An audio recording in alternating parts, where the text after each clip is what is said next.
পুরোটা না জেনে কমেন্ট করবেন না। যদি আপনার সবারই স্বাধীনতা হতো, তাহলে শহীদ মিনারের পাশে ক্যালিগ্রাফি করতে কেন নিষেধ করা হলো?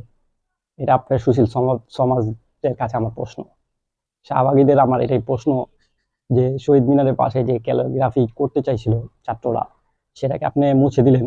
এবং ভিডিওতে দেখলাম যে বারবার বলতেছে আমরা কি আরবি ভাষা লিয়ে স্বাধীন করছি, আরবি ভাষা লিয়ে স্বাধীন করছি।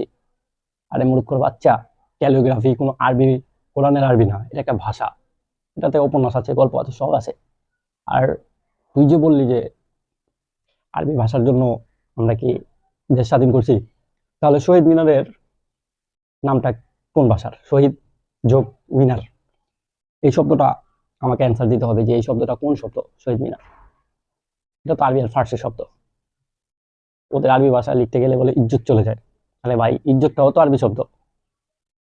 তাহলে সবকিছু বাদ দিয়ে শহীদ মিনার চেঞ্জ করতে হবে ওই শাহবাগীদের কারণে। শহীদ মিনার চেঞ্জ করে দেন। শহীদ মিনার তো আরবি শব্দ। শহীদ মিনার আরবি শব্দ, তাহলে শহীদ মিনার চেঞ্জ করে দিতে পারেন আপনি। মরা মানুষের খুঁটি বা বিভিন্ন কিছু দিতে পারেন, এটা আপনার ব্যাপার।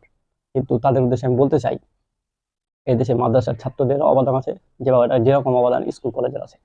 আর তুই মাদ্রাসার যে দোষ দিলি বা কথা বললি না, দুই সমন্বয় কিন্তু আলিয়া মাদ্রাসার স্টুডেন্ট।